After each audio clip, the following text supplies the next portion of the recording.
in terms of, since you're coming from social media today and also from Fortune magazine, how do you see, I guess, social media changing everything, and what does it mean for us PR professionals? Yeah, I mean, just to sort of pick up on what I was saying about traditional magazines, there is that in journalism historically there's been that strict division between the edit and the advertising.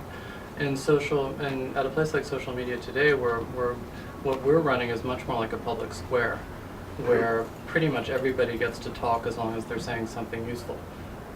We screen out material that we think is stupid or that's not going to benefit our readers, but otherwise, we don't really care if you have credentialed journalist after your title, or if you work for a company. As long as everything is clearly disclosed, anybody can talk. And so there's it just makes for a very different information economy, if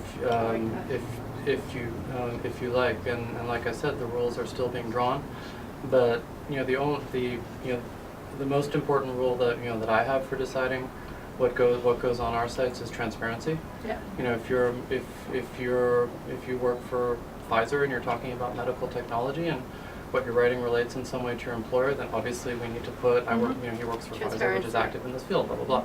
And so that kind of stuff is pretty simple. Another issue that we face as a publisher is what kind of presence do our advertisers have on our sites, because several of our sites are sponsored by big companies like DuPont and Siemens and formerly SAP, Microsoft, etc. And we have executives at all those companies blogging.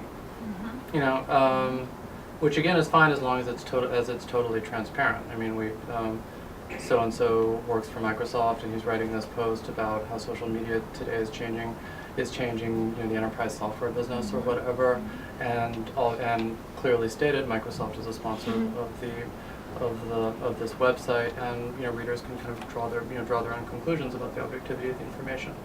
But so it's definitely more Wild West than a traditional magazine where there's this kind of enforced separation between edit and advertising.